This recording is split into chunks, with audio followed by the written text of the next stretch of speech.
ये जो रैली है अचानक बहुत ही विपरीत परिस्थिति पैदा हो गई या की गई। सारी ट्रेनें जहां से हमारे साथी आने वाले थे अचानक निरस्त कर दी गई। और दूसरी विपरीत परिस्थिति, पूरे उत्तर प्रदेश में वायरल बुखार और डेंगू बुखार का जबरदस्त प्रकोप है। वायरल से तो मैं शायद ऐसा कोई घर नहीं है जहां लोग बुखार से बीमार नहीं।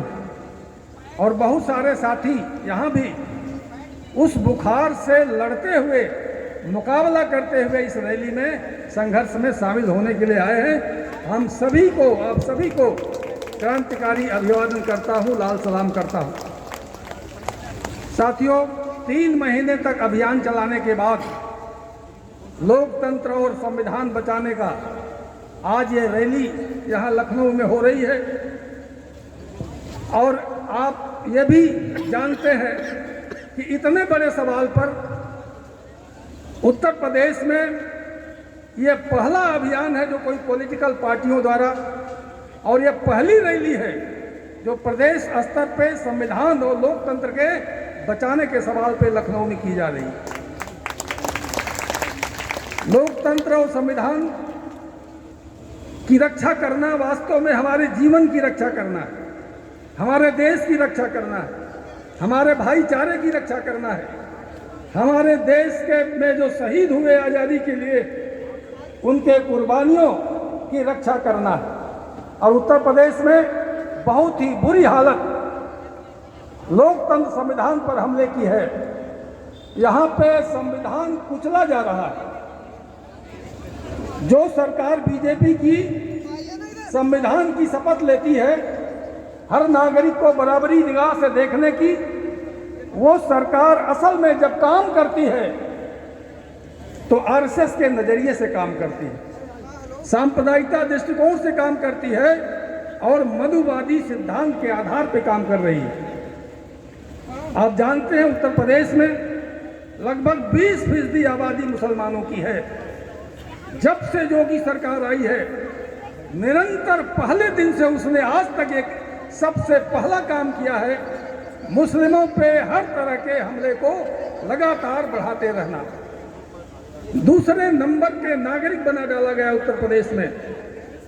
और उत्तर प्रदेश में इंसानियत के खिलाफ, भाईचारा के खिलाफ भाजपा आरएसएस ने, उसकी सरकार ने एक नफरत, घृणा और सांप्रदायिकता का युद्ध क्षेत्र बना दिया है उत्तर प्रदेश के इस प्रदेश को, राज्य को।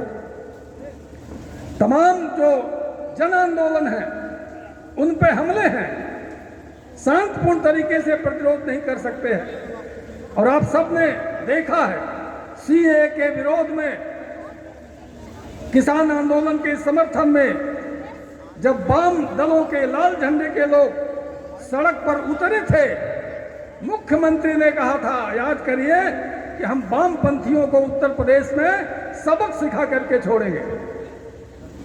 और यह भी हमारे लिए गौरव की बात है कि वामपंथी दल उत्तर प्रदेश में भी सीएए के खिलाफ, किसान आंदोलन के, कृषि कानूनों के खिलाफ जो आंदोलन हो रहा था उसके समर्थन में सबसे अगली कतार में होकर के लड़ रहे थे। और हमारे सैकड़ों साथियों को जेल भेजा गया, आपराधिक धाराओं में उन पर रासुका लगाए गए। और हमने बड़ी बहादुरी के साथ, हमारे साथियों ने उसका मुकाबला किया। और आज इस रैली के माध्यम से इस सरकार को हम कहना चाहते हैं, तुम्हारे दमन का, तुम्हारे अत्याचार का हम आगे बढ़ करके मुकाबला करते रहेंगे। कर्मचारी हड़ताल करता है, आंदोलन करता है, उसे बाहर कर दिया जाता है। नौजवान रोजगार मांगता है, आरक्षण की मांग करता है, उस पर लाठियां बरसाई जाती हैं। लेकिन जब वही नौजवान कामण लेके चलता है तो योगी सरकार उसको पुरस्कृत करती है, प्रोत्साहित करती है। नौजवान दंगे में जाए, कांवड़ में जाए, मुसलमानों के खिलाफ हो जाए, यह सरकार की पूरी कोशिश है। सारे विश्वविद्यालयों में आरएसएस के कुलपति बैठा दिए गए हैं। और कैंपस जो है विश्वविद्यालयों के सारी जनतांत्रिक गतिविधियों से बाहर हो गए, उस पर पाबंदी लग गई।